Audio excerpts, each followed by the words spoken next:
สวัสดีครับ I am Major General วีรชน สุคนทปฏิภาค Welcome to the Insider, the brand new English television program in Thailand that will take you through an exclusive look on social, economy, and political developments in Thailand.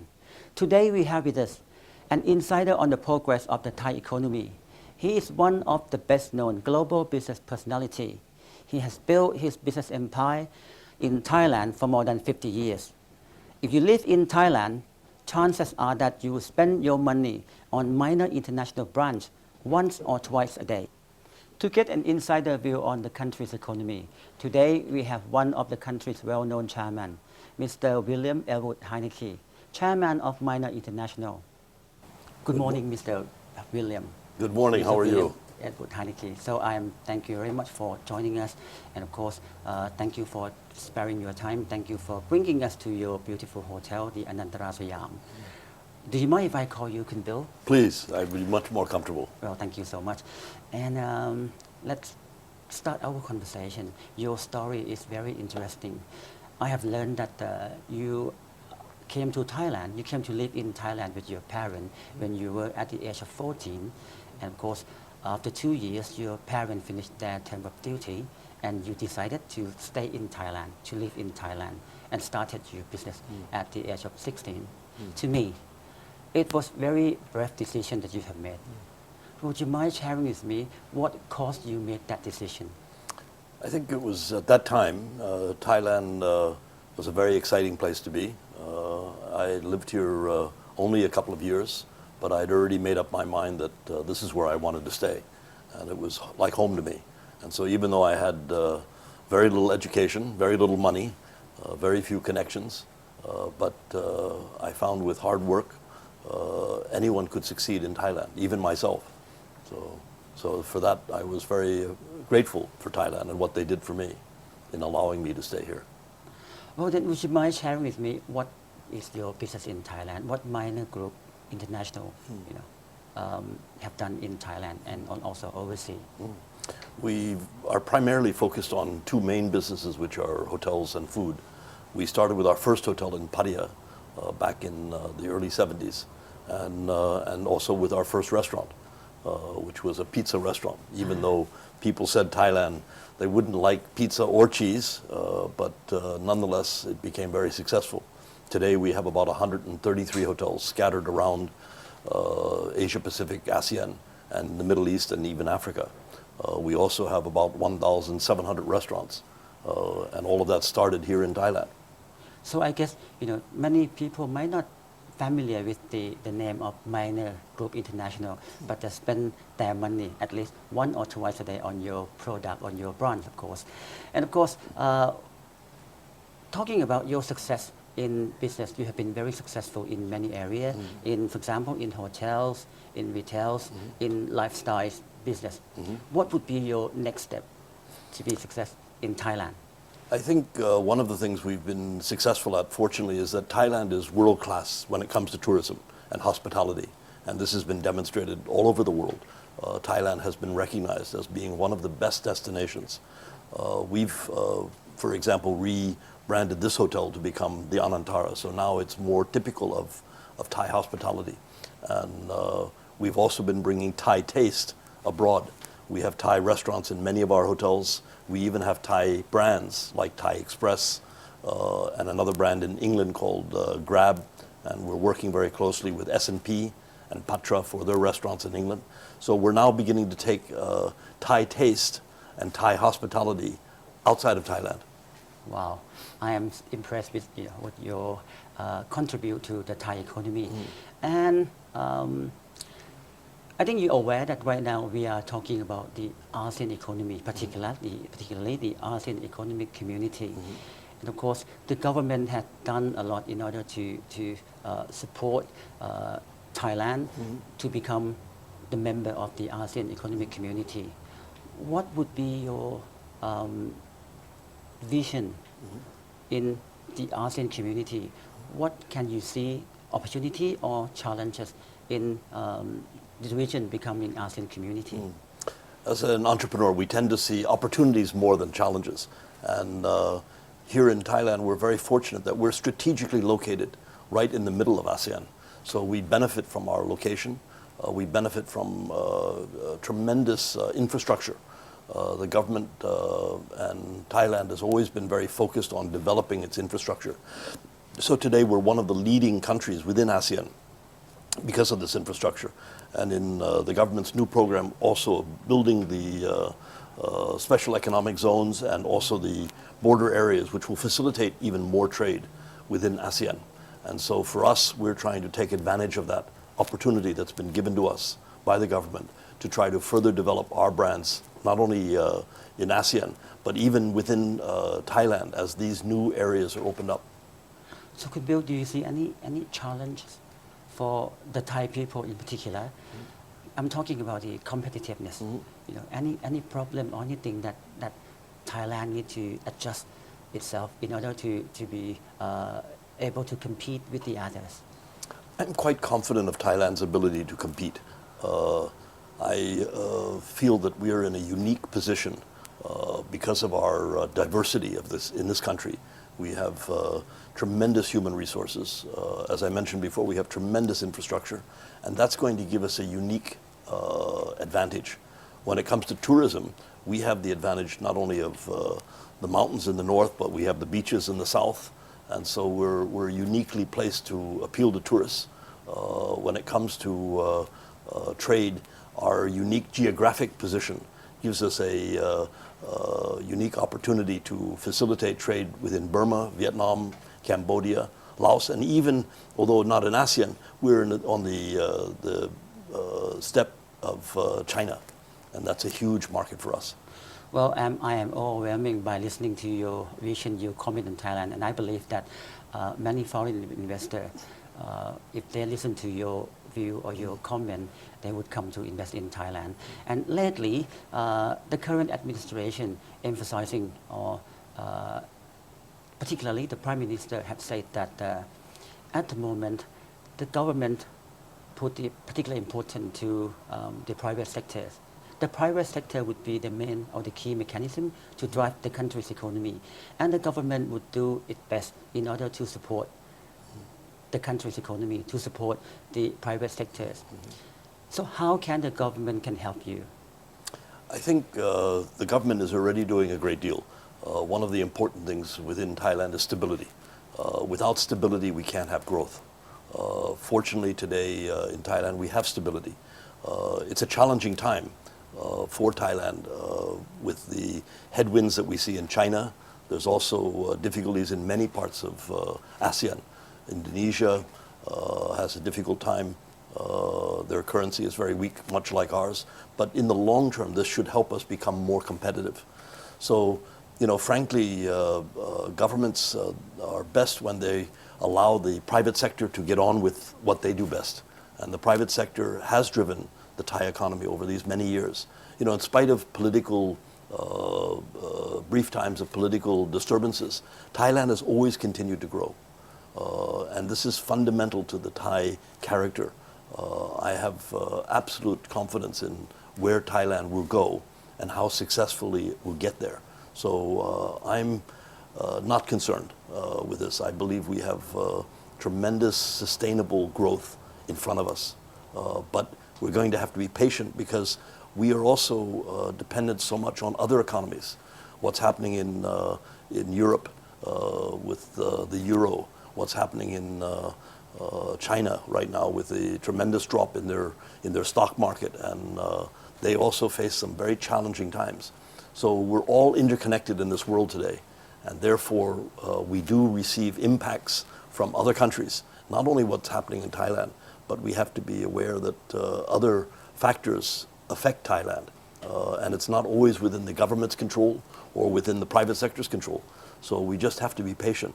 You know, I've been doing business in Thailand for close to 50 years, and I think the one thing I've learned is that you just have to be patient sometimes, ride through the difficult periods, but at the end of the road, there's always very many benefits to those that stay with it and don't give up and journey on with Thailand. Talking about the government endeavor, have you seen anything that you would like to talk to the government or to advise the government that any particular measure or particular policy that need to be put in place during this time of trouble? I can say that this time of trouble, because right now the world economy is not very, very good. That's right. And even in China, I mean, everywhere, the There's economic challenges. is slow and it's challenges for every country. So what is your recommend for the government? I think the government is already addressing many of these issues. For example, the digital economy is very important to us. We need broadband. We need to be able to bring good connectivity to all the upcountry areas. This is critical when we talk about education. This is also critical when we talk about business. We need infrastructure continuing to develop highways. Thailand has always been in the forefront of developing its airports and developing its highway systems. And this is one of the things that's allowed us to be successful over the long period in tourism. Tourism needs fantastic connectivity, both digital as well as transportation. So we're very lucky that we have always had in Thailand governments that recognize this importance and have tried to deliver that. But as you mentioned, with the world economy the way it is, it's not always easy to continue to drive the economy, because there's going to always be slow periods. And I'm afraid that we're in a bit of a slow period right now. How long will be in this period? I think it will be shorter than we expect, because the world economy is very resilient, and I think that you can expect that things will improve quicker than we expect.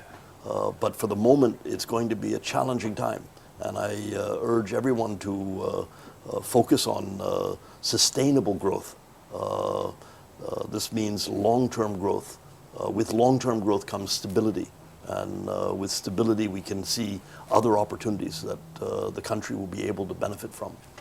I think one key word is very important. You have mentioned the word stability. It is very important, and I believe that stability is the key factor, the first factors to be taken into consideration prior to coming to invest in anywhere in the world. So what is your opinion on stability in Thailand? You know, I think we've been through a period when we saw no stability, and most things came to a standstill in Thailand not too long ago, just over a year ago. And that was a very difficult time for Thailand.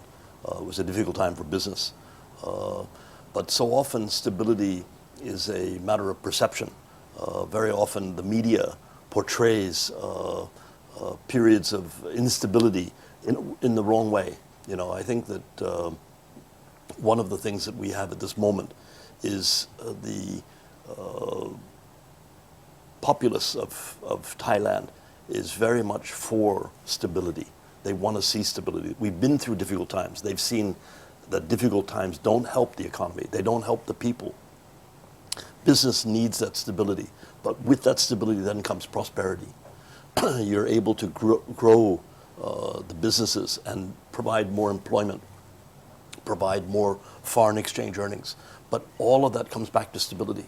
And you know, right now, with the difficult time that we have, nobody can control the media. And sometimes the media often has its own agenda, and they wish to project other things. For me, when we faced these difficulties in Thailand over a year ago, it was very important to get the support of many of the foreign governments and of the press. Sometimes they have to look beyond the headlines and see what's really driving Thailand. And right now, what was the critical factor that was needed in Thailand was stability. Today we have that stability. It may not be appreciated but necessarily by some of the foreign countries because they're not as familiar with doing business in Thailand. But those of us who know Thailand well can see that we've reached a critical stage and we've passed it. And I think that we can look forward to recovery from this point. There's no question that we need to continue to drive the private sector. We need to continue to provide incentives. The Board of Investment is very active in trying to, again, make Thailand competitive with its other ASEAN nations to bring about more foreign investment, which is needed. One of the things that Thailand has always been has been very welcoming and continuously for foreign investment. It doesn't have cycles of pro-foreign investment and anti-foreign investment. It's always been pro-foreign investment. It's always been a very open society, a very open country. It's able to successfully present itself against all of its ASEAN neighbors as being a very stable, open country. And I think this is critical to our success. We have to take a short break and we'll come back with Mr. Heinecke.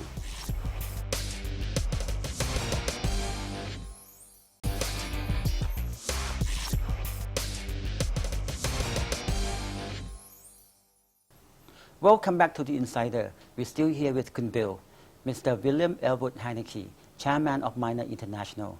We were talking about the way he do business in Thailand. We were talking about stability in Thailand. And we will continue discuss with him or talk with him. See you again, Kun Bill. And of course, by seeing you, I don't want to get you involved into politics. But there's one question that I cannot resist my temptation to ask you. Ask you about an open letter. On June last year, I suppose, you have written a letter, you wrote a letter to the foreign ambassador to Thailand and the international media about what's going on in Thailand. Why? Why did you write that letter? I think that it was important that people recognize the difficulty that Thailand had been in and the roadmap that had been outlined by this government to try to correct that situation. And I feel that we were being penalized unfairly. People were talking about the dangers of traveling to Thailand. There was never any danger traveling to Thailand. I felt that this was being wrongly portrayed by the foreign media and even by some of the embassies who felt obligated to provide travel warnings because for them they had never seen a military government for some time. So for them it required that they had to issue travel warnings. But I felt they were issuing these without thinking of what was the rationale behind them. What was important not only to Thai people, but also important to foreign business that operates in Thailand is stability, to be able to get on with business.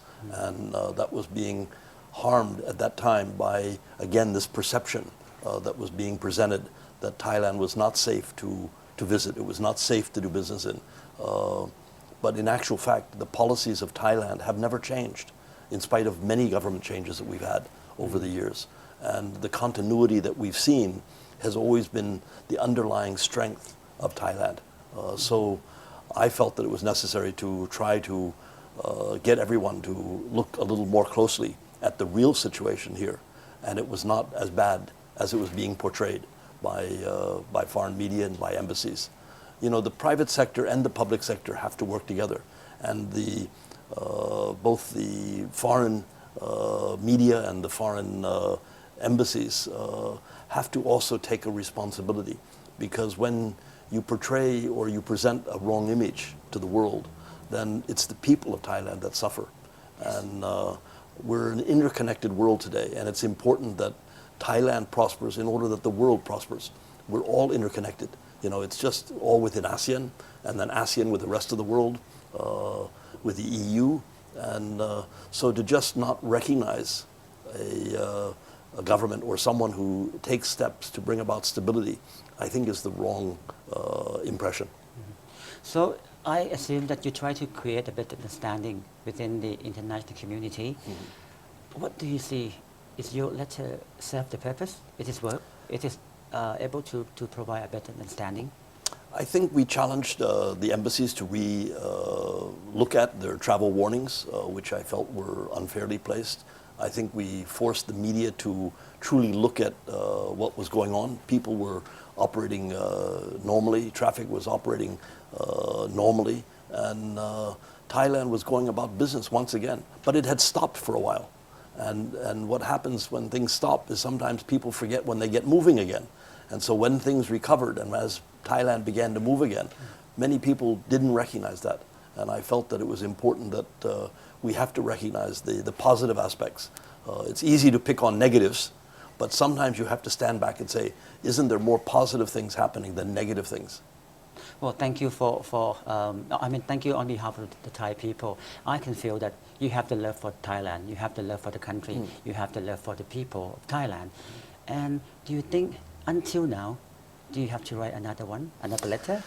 I think part of the problem today is now what's happening in the world. The economy, as we touched on, is suffering many headwinds from around the world. And this is going to affect Thailand. We are not immune just because we have an incredible workforce, we have an incredible country, but we are not immune to what's happening in China, what's happening in the EU, and what's happening in the rest of the world. Even Singapore is going through a technical recession right now. How can we not recognize that we also are facing the same challenges? You know, we employ about 55,000 people, and I tell our people that we all face the same challenges in this world, but it's how we react to those challenges that makes us different. So we try to often react very quickly to the changing environment that we see going on around us. And that's helped us to be successful. Some people are a bit slower to recognize these changes, and therefore they suffer. So I guess with us, we try very hard to keep our team and our people very focused on these challenges that are going on all around the world. And if we're going to be successful, we're going to have to accept the challenges as they are. We can't change them. Seems to me that you are the real insider of what happened in Thailand. And of course, it is obviously that you understand, you have a real understanding of what happened in Thailand. Would you mind helping Thailand? What is your message to the foreigner? I think my message to foreigners really is to study the history of Thailand. Look at the long picture, you might say, over the many, many years that Thailand has gone through incredible challenges. But it's always come out on top. It's always come out stronger after periods of difficulty. So if you look at that and you study history, then you will have the same confidence that I have in why Thailand will come out stronger and in a better position than it ever had before. And the very important question, what is your message to the Thai people? That's a difficult one because, Thai people are very impatient. Everybody wants things to happen quickly. But, in this world, sometimes you have to be extremely patient. When I look back on our companies, we've been very successful and because we've had incredibly good staff and people that have worked with our company. But it's taken, close to 50 years. That's not a short period of time. And so, you have to be patient. You can't expect everything to change overnight. It takes time. But during that time, we must work together. And I think the cooperation that's needed between the private sector, the public sector, the foreign community is critical to our success. So we have to work together. Well, talking about working together, and of course, right now, government is working very hard. And of course, the government mentioned or said that we have a clear roadmap in moving the country forward. What would be your comment on the government roadmap? I think they have to stay focused on it. Understand that it's not all within the power of this government to change the world economy. So we have these challenges right now, and so we have to ride through them. And I think the government can continue to remain focused on infrastructure. Again, all of the points that we touched on, providing the environment where business can do well. Sometimes what business wants is the least amount of government control. And I think that's one thing which the government has also recognized. They recognize, I think, that the private sector has to be the driver. And the private sector very often just wants to get on with business. And for that, they need stability. And we have stability. Now it's up to us to deliver some results. Well, the next question would be perhaps out of the context that we are talking about. But it is a hot issue at the moment. The government has started a lot of reform. And the key area for the government to conduct its reform is human trafficking. And lately, the government, Thailand still on tier 3 of human trafficking on the tip report or trafficking in person. What would be your comment? I think again we come back to perception. So often many of these things are perceived the way the media has conveyed them. And I think for me, the very first step in correcting a difficult situation is recognition. I think the government has clearly recognized the challenges and the problems that we face in Thailand. But it's not different than what's being faced in Africa or being faced in China or Cambodia. And I believe that we are making progress. It may not be very clear sometimes to people outside, but this government, I feel, is committed. We're not in favor of human trafficking. We're doing everything we can. The government is doing everything it can to try to reduce this and make it Thailand one of the best countries within ASEAN, and because it's recognized and the problems are recognized. So there's always going to be these sort of challenges, but I feel that we have a good roadmap, and we just have to keep on and not disregard the steps that we've taken already, and just keep moving forward and keep improving the situation. Well, I'm thinking, what is your secret of your success? But one thing for sure that I can see is your vision, your ability to see things clearly. I think this is very important, and it's the key factor for your success. Thank you very much for providing us your insightful comment. And of course, your comment is very, very beneficial for everyone who are listening to you at the moment. And of course, I am thank you for you to place your confidence and trust in Thailand. We still be with Mr. Heinecke again next week. And this week, we must say thank you very much for the time, for sharing your comment, for spending time with us. Thank you once again. Thank you very much.